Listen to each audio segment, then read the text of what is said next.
তোমরা রেস্টুরেন্টে না গিয়ে বাড়িতেই বানিয়ে ফেলো না চিকেন স্টু। আজ দেখে নাও এটা আমি কিভাবে বানালাম। কয়েকটি উপকরণ দিয়েই কিন্তু এই চিকেন স্টুটা আমি বানিয়ে ফেলেছি। এটা খেতে কিন্তু দারুণ হয়েছিল। এটা কিন্তু তোমরা ডিনার কিংবা লাঞ্চ যে কোনো সময় এটা খেতে পারো। তাহলে চলো দেখে নিই এটা আমি কিভাবে বানিয়েছি। শীতকাল হলে কিন্তু তোমরা অনেক সবজি এর মধ্যে অ্যাড করতে পারো, কিন্তু বাড়িতে থাকা কয়েকটা সবজি দিয়েও কিন্তু এটা বানানো যায়। বিশেষ করে পেঁপে আর গাজরটা কিন্তু তোমরা অবশ্যই এর মধ্যে দেবে। তাহলে চলো আজকে শিখে নাও এটা আমি কি করে বানালাম। প্রথমে আমি কিছুটা চিকেন নিয়ে নিয়েছিলাম, আর সবজির মধ্যে ছিল পেঁপে, গাজর, আর আলুর পরিবর্তে আমি নিয়েছিলাম মিষ্টি আলু। তোমরা কিন্তু এমনি আলুও দিতে পারো। আর ছিল পেঁয়াজ কুচি, আর ছিল কয়েকটা লঙ্কা, আর দিয়ে দিয়েছিলাম 5-6টা রসুন আর সামান্য আদা। এ কটা জিনিস দিয়ে তোমাদেরকে আজকে আমি এই রেসিপিটা করে দেখাবো। প্রথমে আমি নিয়ে নিয়েছিলাম এখানে 2-4টে এলাচ, একটা দারচিনি আর 4-5টা লবঙ্গ। দেখো আমি এভাবে গুঁড়ো করে নিয়েছিলাম। এবার প্রেসার কুকারে খানিকটা বাটার দিয়ে তার মধ্যে যে এলাচ আর লবঙ্গটা আমি ভেঙে রেখেছিলাম সেটা আমি দিয়ে দেব। তারপরে দিয়ে দেব কুচনো পেঁয়াজ। এটা একটু লাল লাল হওয়া পর্যন্ত আমি ভাজবো।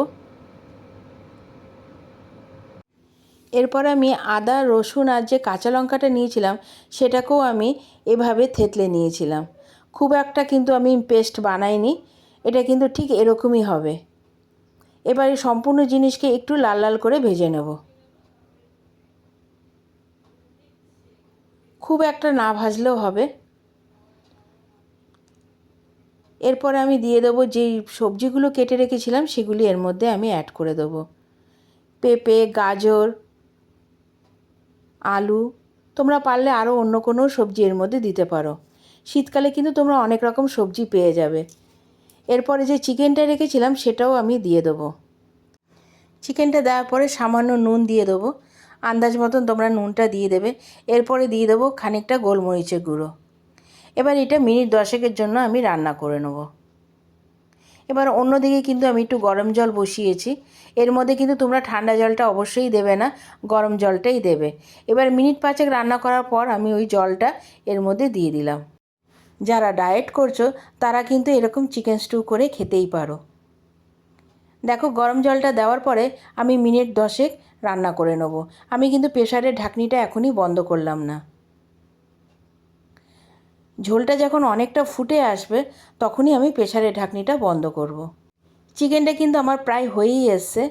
এবার প্রেসারের ঢাকনিটা বন্ধ করে আমি জাস্ট একটা সিটি দিয়ে গ্যাসটা বন্ধ করে দেবো।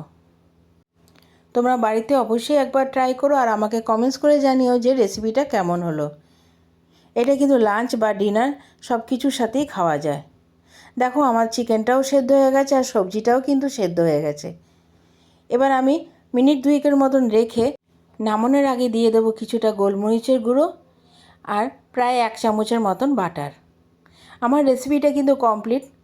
আমার রেসিপিটা যদি তোমাদের ভালো লেগে থাকে তাহলে অবশ্যই লাইক, কমেন্টস আর শেয়ার করে দিও। আর আমার চ্যানেলটা কিন্তু সাবস্ক্রাইব করে দেওয়ার অনুরোধ রইল। তাহলে আর কিসের অপেক্ষা করছো? বাড়িতেই বানিয়ে ফেলো না চিকেন স্টু। তোমরা কিন্তু একই পদ্ধতিতে মটন দিয়েও কিন্তু এই রেসিপিটা বানাতে পারো। খেতে কিন্তু দারুণ লাগে। আসছি পরবর্তী একটা রেসিপি নিয়ে তোমাদের সাথে শেয়ার করব। তোমরা অবশ্যই আমার পাশে থেকো। তোমরা ভালো থাকো, সুস্থ থাকো।